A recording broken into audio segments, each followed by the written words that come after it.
right, I want to draw your attention to verse 12 of Jeremiah chapter 8. It says, were they ashamed when they had committed abomination? Nay, they were not at all ashamed, neither could they blush.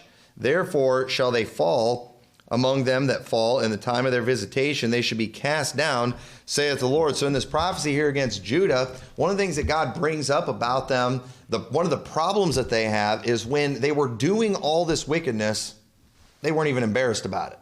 The Bible says they couldn't even blush, and that was a sign that they were a very wicked people. And that's why you see so much harsh judgment being pronounced in the book of Jeremiah. Often in the Bible too, it would refer to Sodom. It would refer to their pride, because the things that the Sodomites did was something that anyone should be ashamed of. Yet, Israel, they were often like Sodom, and they would declare their sin as Sodom. They were proud. They just put it out there on open display, and it didn't shame them. That showed just how wicked things were during that time, because there are some things that should shame us. There are some things that should embarrass us. Okay? Embarrassment is not necessarily a bad thing.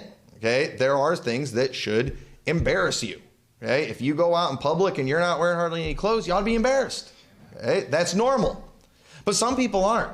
Why? Because they're very wicked people. But then, the truth is, though, there's also things that should not be shameful that often cause people to be ashamed. For example, in Romans 1:16, the Apostle Paul said, for I am not ashamed of the gospel of Christ, for it is the power of God unto salvation to everyone that believeth, to the Jew first, and also to the Greek. Now, why would Paul have been ashamed of the gospel? Well, the Greeks, they thought it was foolishness.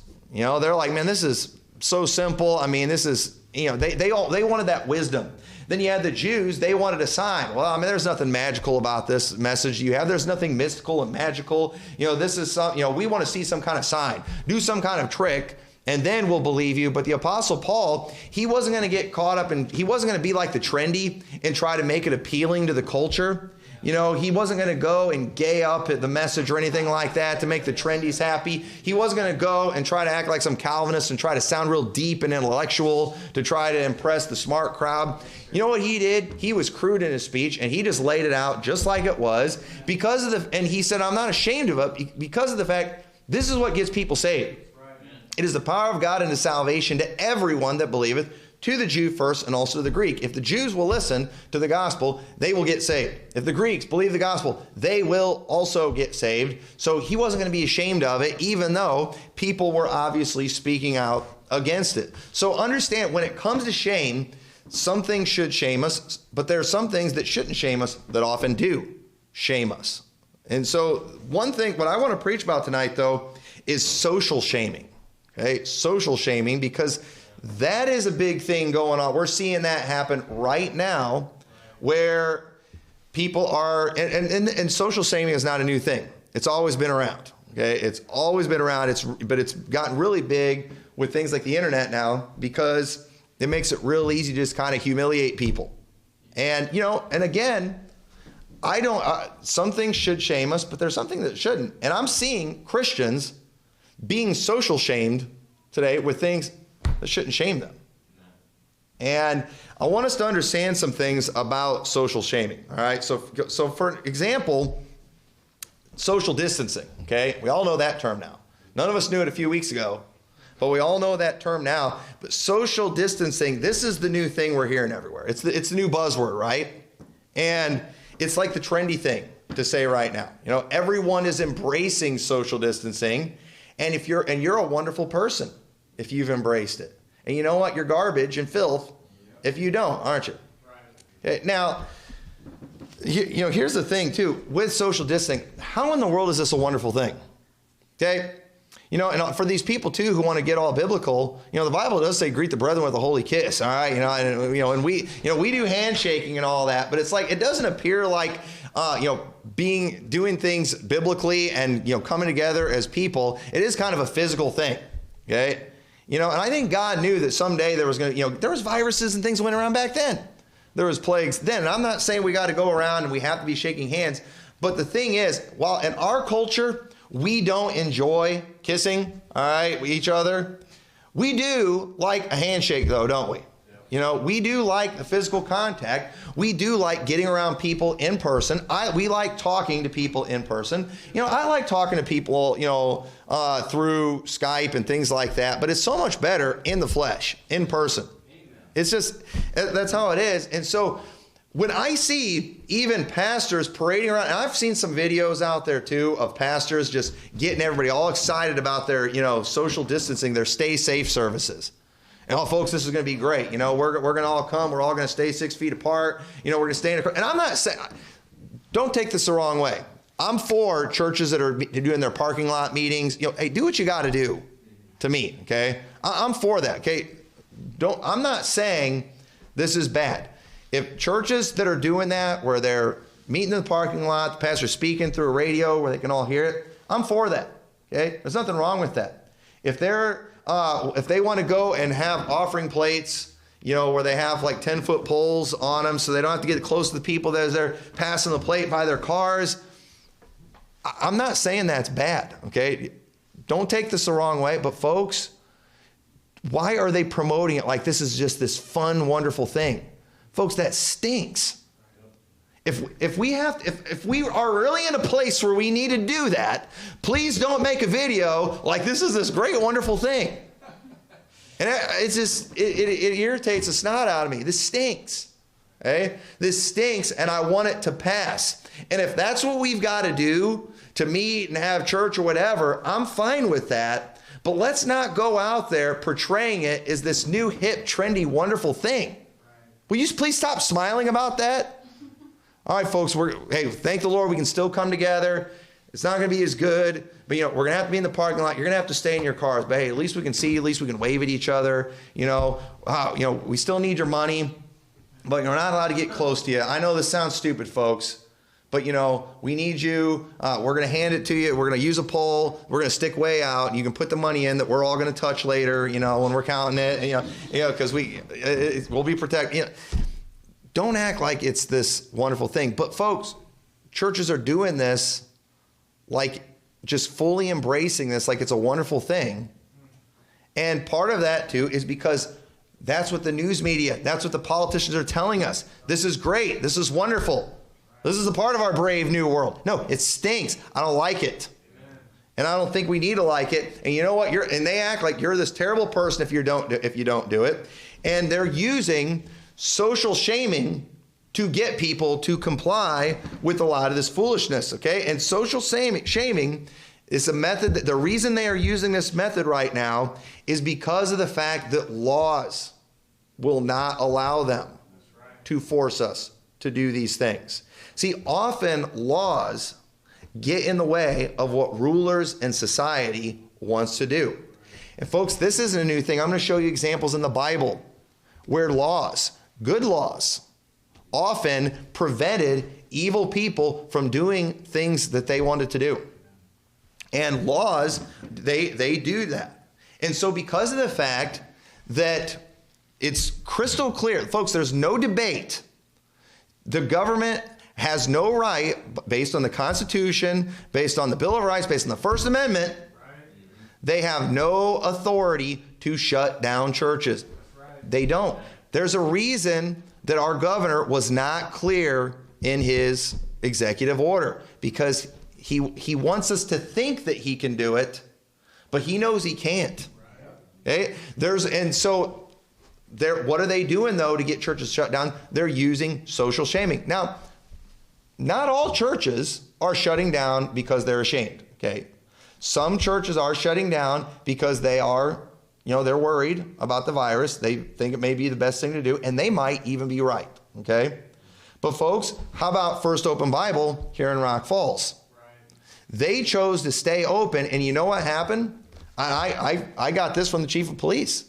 It was the news media, the Quad Cities news media. They came out here, did a story on them. They called the police, asking if they were going to do anything about it. And the Rock Falls police said, well, it's that, they said no, but the reason they gave was because they aren't in their jurisdiction. They're outside the city limits. So he told me that's actually up to the county sheriff.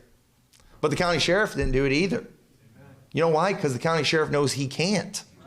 But so the news media, they couldn't get the cops to do what they wanted them to do because the law won't allow it. So you know what they did? They did a story on them. You know, that toilet paper here in town, the Sauk Valley media, they put a story out there, and they got every garbage pile of low-life trash going and just attacking that church, calling them a bunch of names, social shaming them big time, to the point that it was very overwhelming, freaked that church out, and they finally shut it down. They were getting threats.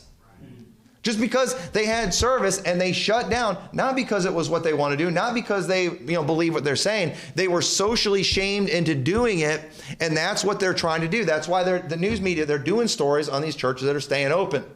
They're trying to shame them. That's how they want to get their doors closed. That's what that punk did today that came out here. He called up last week complaining that we were having service. He's thinking he's going to intimidate us. He's thinking he's going to embarrass us. He's going to go and accuse me of breaking the law, but he can't even tell me what the law says on it because he has no idea. But he thinks he's going to intimidate us, thinks they're going to shame us. It's just not going to happen. But yet you say, well, what's going on here? This is what they're using right now to get us to do what they want. Now, here's the thing. It could be the right thing for all the churches to shut down. If they're right in what they're saying, that might be best. But the problem I have with it, why can't they then just put it out there? Churches, we really recommend you do this. We think it would be best. We don't have the authority, but we're asking you to do this. Why don't they just do that? Because that's not enough for them. They want to force everything. And so when they go and they send their stooges out like that, just like they did in the Bible days, they go and they find the most low-life piece of trash. Folks, half the people that are, you go watch these posts, the ones that come after our church locally here, the ones that are going after the other church, they're all a bunch of just pierced up, freakazoid looking things. And that's what and I'm going to show you in the Bible, that's what they have always used. They have always used those type of people. All right? And I know you're not supposed to say things like you people and those type of people. Folks, there are you people. There are those type of people. And we've got them all over this place. This area is crawling with them. Bunch of welfare recipients, government dependents. That's who they're using to do this type of thing. And it's as wicked as you can get. So our Constitution, it often gets in the way of what our leaders think is best. The Second Amendment has successfully stopped politicians who many of them genuinely think it would be best, it would be safer if they could take away guns. The Second Amendment has stopped them from doing that. The law, the higher powers, has stopped them from doing something that would be bad. The First Amendment has made it very difficult for the wicked leaders out there to control opposition to their wickedness. The First Amendment has stopped them. And right now, social shaming is being used in the area of churches staying open, and not just churches, but even other businesses too. Okay? And I'm not going to tell you whether or not churches and business should stay open right now. I don't really know for sure, but I am here to show you the fact is shutting these things down the way they are unconstitutional. There's no doubt about that. And the main enforcement mechanism being used is social shaming right now with the things where they have no authority. And so a part of me, I'm going to admit, kind of likes the calmness that's out there. One of my favorite things that used to be favorite about the holidays, I used to love how Christmas, Thanksgiving, New Year's, everything was just shut down. It just kind of gave me a peaceful feeling. It really helped bring a calm that was out there. Now things are just open every holiday. And I've heard people talk about how it's kind of nice. We're society's getting a break. And in the Bible they would implement. They had Sabbaths that they would do, and I think that would be a great practice. I think it would be a wonderful practice to have Sabbaths as a nation, where we had days off or even weeks off. I think that would be good for the mental health of our country. I think that would be good on so many levels if our nation observed Sabbaths. Okay? I would agree with that decision, but at the same time too, you got to let people know it's coming. Okay? That's how, they've got to be able to prepare for it. Okay, remember what the Lord did when he instituted the Sabbath? He told them, hey, on Friday, go out and gather double because you're taking the day off on Saturday. God was good enough to warn people and let them know. Okay, so don't think that because they had Sabbaths in the Old Testament that it's okay for the government to just out of the blue declare a month-and-a-half long Sabbath or maybe longer. We're not ready for it. Okay, but at the same time, if they wanted to talk about doing it in the future, I think it'd be a great thing. I think it would be good for our country in a lot of ways. And so, because the biblical Sabbaths, they were instituted in Israel's founding documents, the Word of God. When they came out of Egypt, God instituted those things right away. And so, our founding documents have some things too. And like the Bill of Rights. And I'm thankful for those things. And so, there's no debate, whether or not quarantining healthy people is biblical or constitutional. There's no debate about that. It's not. It's not even a question. There's no doubt that our president and even our governor, they have no business implementing these things in the masses. That's not even a debate. It's not even an issue. But what's interesting about all these things we're seeing being put in place is that many things haven't really been put into place because they can't. The president put out his recommendations, his guidelines, and the news media all took it as law and started ratting out states that, wanted to limit groups to 25 instead of 10, like the president recommended. A presidential recommendation is not a law, but the news media sure thought it was. Our governor recommending something and being very vague in his recommendation, okay, that does not equal a law. But yet, the certain lewd fellows of the baser sort around here think it's a law. But they weren't clear because they can't. The law prevents them from that, and I'm thankful for that. So the reason the president has not locked down everything in this country, you want to know why he didn't lock down and quarantine New York when people are talking about it? Because he can't. He can't. Legally, he can't do these things. The reason our governor has not completely locked down everything is because legally he can't. The law stops him from it. And the reason our mayor won't shut us down is because legally he cannot do it. So, again, there is a question about whether or not all these things should shut down. And I don't know the answer for that. And that's why I fully support people who want to play safe and go along. I'm fine with that. I'm playing more safe than I normally would. I've been using more hand sanitizer. I use so much hand sanitizer, my hands have gotten drunk. But I mean, I'm fine with that. But I think I can. Again, personal responsibility. I think we all know how to do this stuff. So, there are businesses out there. There are churches right now that are not convinced, and that there's this need for a shutdown.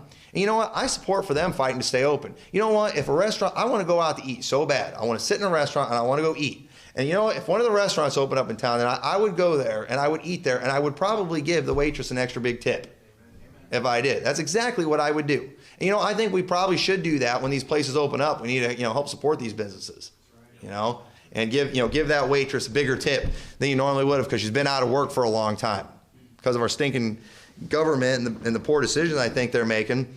But at the same time, I'm going to support anybody that's fighting for their constitutional rights. Even if they might be wrong when it comes to what's best and what's healthiest, there's what's right. And even if I personally disagree, with someone's choice, they're not going to hear a negative word from me. I don't know. I don't have the answers. And so we're seeing all these stories pop up about churches, about businesses choosing to open. I heard about one in Chicago. Everybody was ratting out this gym that wanted to stay open in Chicago. And it was a big thing, too, because some of the people that were in the gym were cops. And they were using it, too. And I'm thinking, you know what? If I lived out there, I'd go get a membership at that gym. Good for them. If you're so scared about germs getting spread in that gym, don't go there. It's ridiculous the way they're just turning people on each other. That's what we're seeing go on, and we're seeing that in this area. That's why the cops, they're not pulling people over right now. They're not even doing traffic stops. They're too busy dealing with all just the tension and fighting that's going on, thanks to bad leadership. And so I don't think all social shaming is a sin. there are some things that should shame people. And that's why, we're constantly told as Christians we need to be tolerant, because we've done a good job of shaming people when it comes to certain things over the years. And America's intolerance of certain sins in the past has helped suppress some of those things. And so what I want to do in this message, though, is teach you, one, how not to be a tool of the wicked when it comes to social shaming. Don't let them use you. But we should all be our part when it comes to being an influence to that which is good and righteous. But we need to be careful not to be an influence for the cause of the wicked, because that's why they're doing these stories. They need us. Okay? The police can't enforce certain things, so they need us enforcing these things. That's what's going on right now. So a few principles we need to learn to help us with this. And another thing too, you've got to consider the source, all right? When it comes to social shaming, who is it leading the charge on this stuff? That's a very important thing. We'll talk a little more about that. But look what it says in Exodus chapter 23. Let's get to the Bible now and go through some scriptures on this. Exodus chapter 23 and verse 1, it says, "Thou shalt not raise a false report. Put not thine hand with the wicked to be an unrighteous witness. Thou shalt not follow a multitude to do evil, neither shalt thou speak in a cause to decline after many to wrest judgment, neither shalt thou countenance a poor man in his cause." When this passage says not to follow a multitude to do evil, it's specifically referring to, perverting judgment against someone that maybe is despised, against somebody who is poor. You've got that poor person out there that nobody really cares about, and then the multitude's like, let's just, who cares about this guy? He doesn't matter. But Bible said don't follow a multitude to do evil. Don't give in to the social pressure there. Say, all right, yeah, he's poor, yeah, he's a nothing, but this isn't right what we're doing. And isn't that how they got Jesus on the cross? They got the multitude all stirred up, and the multitude said, let's put this man to death. And even though Pilate knew he was an innocent man, hadn't done anything wrong, you know what he did? He totally violated Exodus 23, and he put Jesus on the cross. Why? Because he was afraid of the crowd. And that mob was going after somebody that they didn't like, somebody they saw as no value to them, and they were perverting judgment. And we've got to learn not to follow multitudes. Okay? And folks, if this thing, all right, is what they say it is, this is going to be the first time the majority's been right, probably ever. This is going to be the first time following the multitudes, was the right thing to do. And and that's why I don't know what all's right and wrong in this situation, but I get real nervous when I see a multitude doing something. I get real nervous when I see the politicians, the Republicans and Democrats agreeing and the news media agreeing. I get real nervous with that. And the Bible says not to follow a multitude to do evil. Well, the multitude's all saying this. The multitude's all in agreement right now. Why can't you all just unite? We're not supposed to pervert judgment. Who cares about these people? It doesn't matter if we care about them. It doesn't matter if we see them as valuable or not. We're not supposed to twist judgment. We're not going to wrest judgment, and so don't allow convenience to distort your judgment. Don't do that. Don't allow pride to blind you to the truth. I don't want to be the one getting social shamed. I don't want to be the one that everybody's attacking. But don't we as better than anybody know? The majority is not usually right. What does it say in Matthew 7:13? "Enter ye in at the strait gate, for wide is the gate, and broad is the way that leads to destruction, and many there be which go in thereat, because strait is the gate, and narrow is the way which leadeth unto life, and few there be that find it." It's just a great principle, folks. When you don't know what to do, if you don't follow the multitude, you're probably going to be in the right. So just keep that in mind, and and again, when it's talking about following the multitudes, again, that's not just you seeing what everyone's doing and doing that, but it's when these multitudes are actively trying to get you to do something. And that's what they want there. They're wanting to pervert the judgment to the poor, and so they're trying to pressure you into doing something. And when you're getting pressured, when the multitudes are pressuring you something, it's probably not the thing to do. It's probably not the way to go. So don't follow the multitudes. Don't follow the masses. I'm telling you, some people, it's like with every decision they make, they just lick their fingers, stick it in the air, and just check to see which way the wind's blowing. I see it's like that on social media. What do? If they're trying to figure out what to do, they just go and they look, all right, what's getting the most likes? What's this person saying? I want to be on this person's good side. We've got people like that too in this movement. What's this pastor say? What's that pastor say? And whatever position they have, it's just going to line up with whoever their favorite preacher is on that day. And it changes a lot for some of these people because they can't think for themselves. They can't make a judgment themselves. And so there are, and boy, definition of confusion for a new IFBer is when new IFB preachers aren't all doing the same thing. And then they're just like, their head starts to spin. Does not compute, and their head starts to explode. And which one's right? You know what? It doesn't really matter. Different situations call for different things. But yet you'll see, but then you see some of these same clowns too, who've never led anything successfully. Then they want to go and they're the ones pronouncing all this judgment on any leader that's doing something a little bit different than their favorite leader. Okay? That is one of the most moronic things in the world, that just nothing will reveal how pathetic you are more than that. And yet these people are doing it. And the truth is, they don't know what they're doing. They haven't got a brain in their head. They don't know how to think. But they've just found a multitude that they want to run with. And then that's what they're going to go with. And they just need to learn to just shut up if they have no idea what they're talking about. Amen. But yet that requires wisdom. Yeah. And that's another message for another day. And these people have no wisdom. That's why they've never led anything. They couldn't lead a horse to water. They can't do nothing. So look what it says in Ephesians chapter 4, verse 11. So don't follow the multitudes. And folks, if you looked at, when it comes to social media, all right, which is where a lot of social shaming is done, you would think that the whole town was against First Open Bible after reading those things. But there's no way.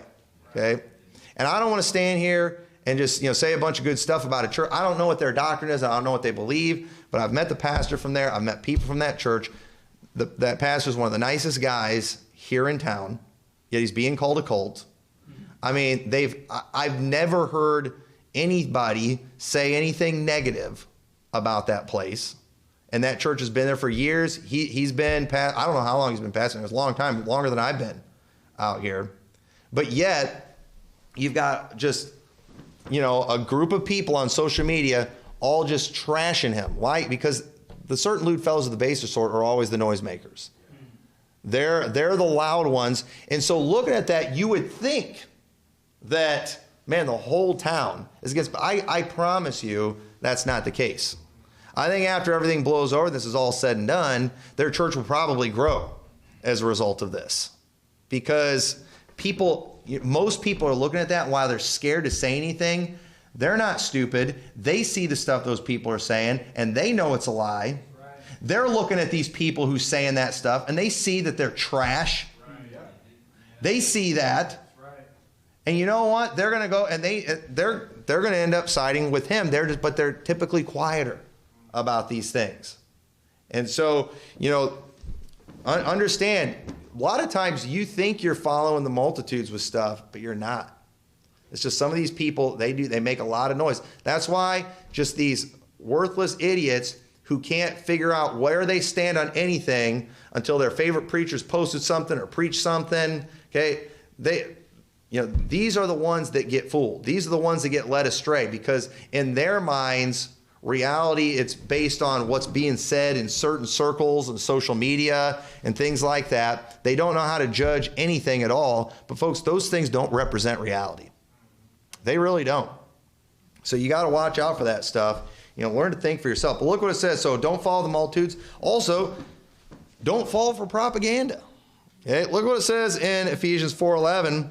And he gave some apostles, some prophets, some evangelists, and some pastors and teachers for the perfecting of saints, for the work of the ministry, for the edifying of the body of Christ, till we all come in the unity of faith and of the knowledge of the Son of God, unto a perfect man, unto the measure of the stature of the fullness of Christ, that we henceforth be no more children, tossed to and fro, and carried about with every wind of doctrine, by the sleight of men and cunning craftiness, whereby they lie in wait to deceive. We don't have any people like that today, though, do we? That was just the first century issue. Oh boy, these people are making a lot of money today. Yeah, they're on television, all over the internet. But speaking the truth in love may grow up into him in all things, that is the head, even Christ. Folks, the deception out there is real. Propaganda, it is a real thing. It's not a conspiracy theory. It's a real thing. We all know it, and you've got to watch out for the stuff. If it's being put out by the mainstream news media, it's probably a lie. If it's being put out by NPR, it's probably a lie. If it's being put out by all our politicians, it's probably a lie. Amen. The fact that they have to tell us some of these things, the way they tell us these things, just tells me, folks, it's a lie. And some of it's pretty tricky. Why? Because they're trying to trick. And they're professionals at it. That's how they got where they are.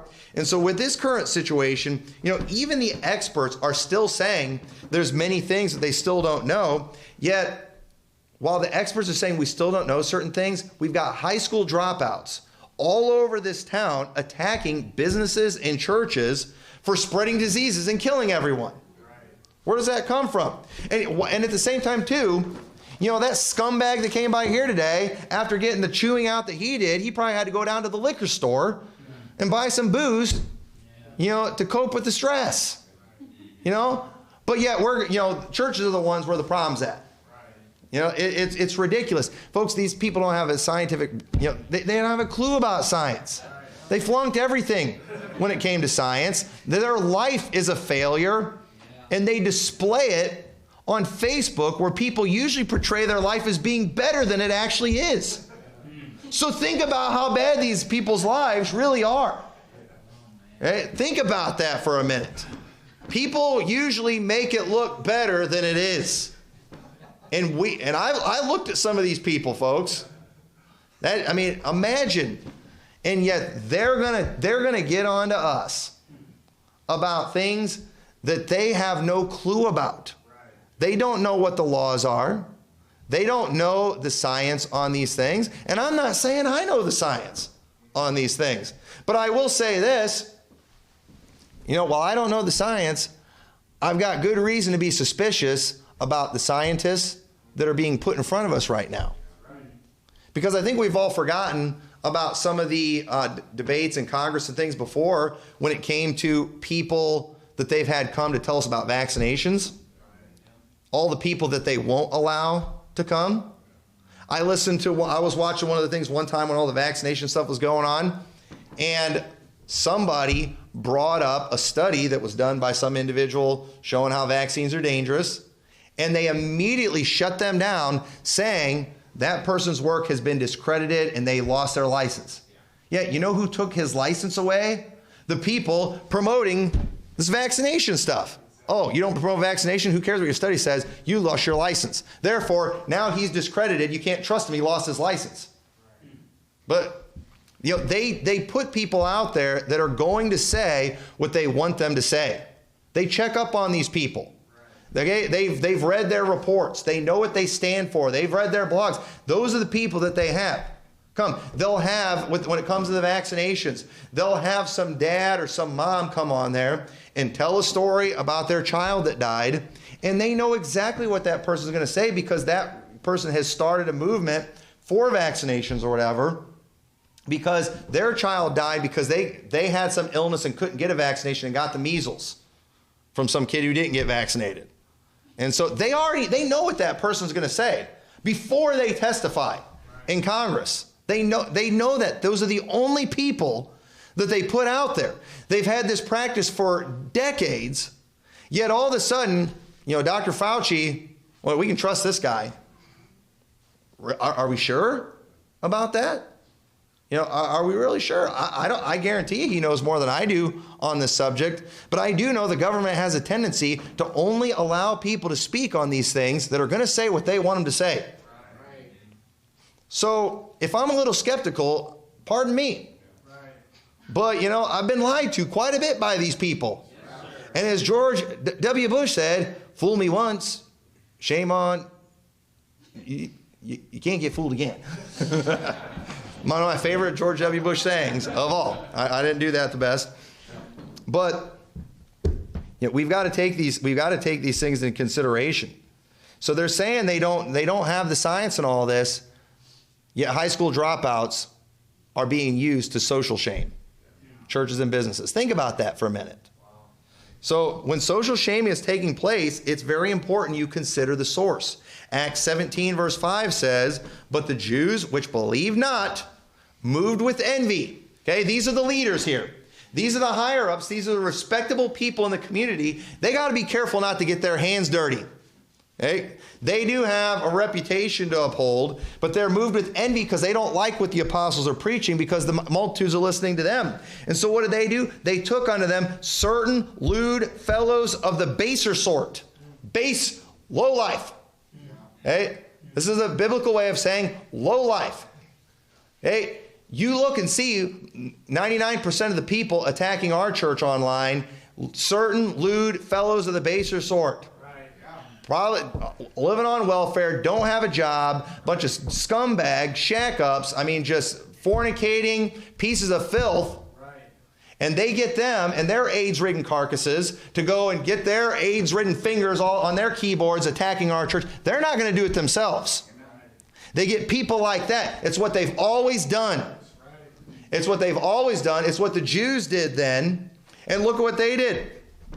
So they got the certain lewd fellows of the baser sort, gathered a company, set all the city on an uproar, and assaulted the house of Jason, and sought to bring him out to the people. That kind of reminds me of what just happened this week with First Open Bible.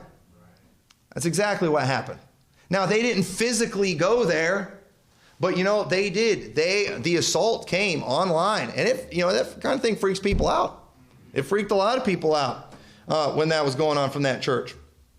But this is what's always been done. This is what they do. It says, and when they had found them not, they drew Jason and certain brethren unto the rulers of the city, crying, "These that have turned the world upside down are come hither also, whom Jason hath received, and these all do contrary to the decrees of Caesar, saying that there is another king, one Jesus." So notice how the mob is accusing them of breaking the law. You think these people knew what the law said? They didn't know what the law said. And the fact is they hadn't broke the law. And so, when a law isn't broken, though, there's nothing the authorities can do. But at the same time, if they can make everyone else think a law has been broken, then they can get the mob to do what they want them to do. And the scumbag news media is doing that right now. That church in Florida where they arrested the pastor, somebody drove by and shot at that church. Okay? The news media didn't do that, but they might as well have done it. The news media should be held accountable for it. I believe the sheriff, he had to backtrack and take a lot of things back because he helped incite that violence. He should be held accountable for what happened there. He's not dumb enough. He's in a high position. He's going to go by shooting at the building. But you know what he's going to do? He's going to go and stir up the scum of the earth in their community and get them to do the dirty work. He probably would have shot at him if he could, but he can't because the laws are stopping him. He'll get in trouble. And so just like our government does, when they want to go, bomb a World Trade Center, they don't do it themselves. They go get some crazy Muslims to do it because they'll do anything. But then, then we can go to war with other Muslims. Okay? I believe Muslims flew planes into the World Trade Center. I do. If I was going to go do something like that, I'm going to go get me some crazy Muslims. Okay? I want to egg some people's houses in this town. I really do.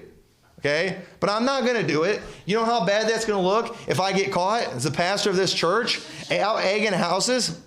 But you know what? If I was scummy enough to actually make it happen, and I've been tempted a few times, I'm not going to go do it. But I guarantee you, if I went out there and I go find some druggy-looking kids and I gave them $20 and several cartons of eggs, I'll bet they do it for me. Hey, here's $20. Here's a bunch of eggs. You go get this done. Show me some pictures of it. I got 20 more for you. That's what I would do. I'm not going to get my hands dirty. But then what I wanted to happen, it happened. And so it would be me doing that. Y'all understand that? And so the stuff that's happening where these churches are getting attacked, The leadership did it. Okay? They're the ones that did it, and they did it on purpose. So, and notice in verse 8 says, and they troubled the people and the rulers of the city when they heard these things. What are they doing? They're fear-mongering. They're making everybody scared of them when there's no reason to be scared of them. It's like the news media. They're trying to make everybody scared of churches. That's wrong. It is garbage. So then, lastly, turn over to Acts chapter 22. I'll go through this quickly. So, when it comes to social shaming, don't follow the multitudes. Don't fall for the propaganda. And you know what? It's okay. Listen, it's okay to stand up for your rights as an American. Amen. And let me prove that biblically, all right? In Acts 22, verse 22, says, and they gave him audience unto this word, and when they lifted up their voices and said, away with such a fellow from the earth, for it is not fit that he should live. This is talking about Paul. And as they cried out and cast off their clothes and threw dust into the air, the chief captain commanded them to be brought into the castle and bade them that he should be examined by scourging, that he might know wherefore they cried so against him. And as they bound him with thongs, Paul said unto the centurion that stood by, listen, is it lawful for you to scourge a man that is a Roman and uncondemned? Was he referring to the law of God, or was he referring to the law of the land? To Roman law.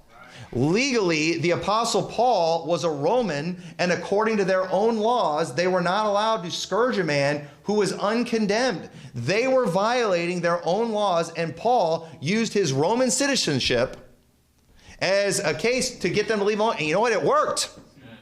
Because even the Romans, okay, they followed law. They had a lot. There were a lot of laws that they had. So it says in verse 26, when the centurion heard that, he went and told the chief captain, saying, take heed what thou doest, for this man is a Roman.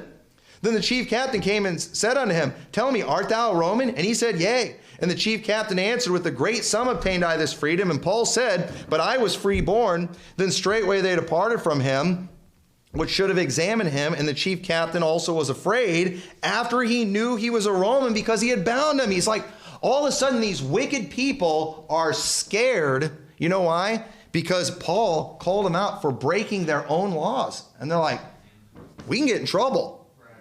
And thank God for our Constitution.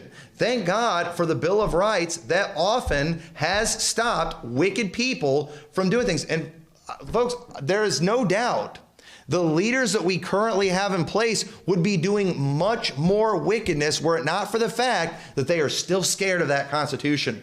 Because there are still some people there that are trying to uphold that Constitution. They're still trying to fight for it. And it is still working, but we're losing it. We're losing more and more of it all the time. And it's okay for us as Christians to do like the Apostle Paul and stand up for our rights as Americans. And when we see our leaders breaking the laws to hurt us, it's okay for us to step up and say something about it. You're not being a whiner. You're not being a murmurer. You're not being a complainer when you do that thing. If you are, then the Apostle Paul was a murmurer and a complainer. I mean, all the government's trying to do is keep things safe. There's mobs were getting stirred up. I mean, remember when that whole crowd started going crazy, screaming, great is Diana of the Ephesians? I mean, the Apostle Paul, he's stirring up the mobs. I mean, chaos is breaking out. We could have a whole bunch of people could possibly die. There's going to be people that are going to be fighting. There's all kinds of bad stuff that could happen.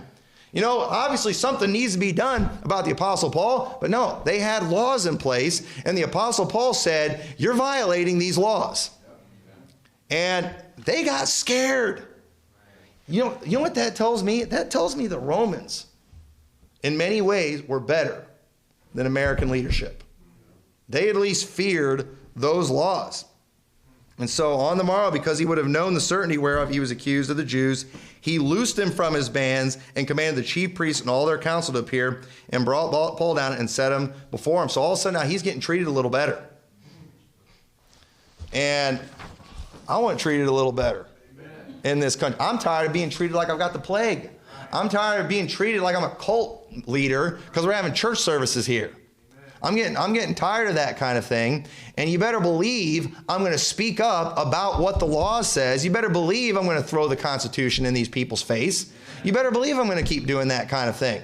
Why? Because it's the right thing. And yes, I am a citizen of the Commonwealth of Israel first. And the Apostle Paul was too. I'm a Christian first. But if it will benefit me physically to use my American citizenship, I'm going to do it. If the Apostle Paul can do it, I can do it too. And go ahead and do that. I am a Christian before an American. But it's not wrong to take advantage of good laws to protect yourself or even hide behind them. It's okay to do that. So when your rights are violated, too, you know what? You don't have to like it. In fact, you can even run if you want to. Okay? What does it say in 2 Corinthians 11:32? In Damascus, the governor under Aretas, the king kept the city of the Damascenes with a garrison, desirous to apprehend me. The authorities were after Paul. What did he do? I'm going to be a good American or Roman, and I'm going to submit. I'm going to turn myself in, and I'm just going to let the court system. I'm going to pray they get it right. No. And through a window in a basket was I let down by the wall and escaped his hands. I love it. He was a fugitive. He ran and he succeeded. It was, man, he should have submitted to the higher powers right there. No, he shouldn't have. He should have ran. And if they start doing things that violate the Constitution or even violate what we have been commanded to do as Christians, we're going to submit to the higher power, God. And if we have to flee into Judea or flee into the mountains, we're going to do that. It's biblical to flee when bad laws are trying to be shoved down your throat. But understand, when that happens, you know what comes with that? Some shame comes with that. Remember the Apostle Paul, when we were going through Philippians, he talked about those who were not ashamed of his chain. There were many Christians who saw Paul being persecuted, being thrown in jail, and they're like, I don't want to be. I'm not connected with him. I'm not going to be connected with them. Why? Because, doesn't look good when somebody's in jail. Who wants to say, hey, that guy that's out getting whipped right now, that's my buddy. Hey, that guy out there that's getting whipped right now for what he's preaching, I believe that too. Why? Nobody wants to do that because then you're going to get whipped. But yet, that's what, and so shame would often stop them from identifying with them. That was a bad thing. People shouldn't have been ashamed of that. And we shouldn't be ashamed of Christians that are persecuted. We shouldn't be ashamed if some church is getting run through the ringer because they're still having services, or some Christian, we should stick by our brothers and sisters in Christ when they've got the law going after them, especially for really bad stuff. And, you can do it all you want to try to blame, make a case that only churches is where you can spread viruses and not Walmart and gas stations and all the other places we're going to. But folks, those are just shaming tactics to get us doing what they want us to do. That guy out there today, he was not worried about spreading germs. He does not like the fact we are here anytime.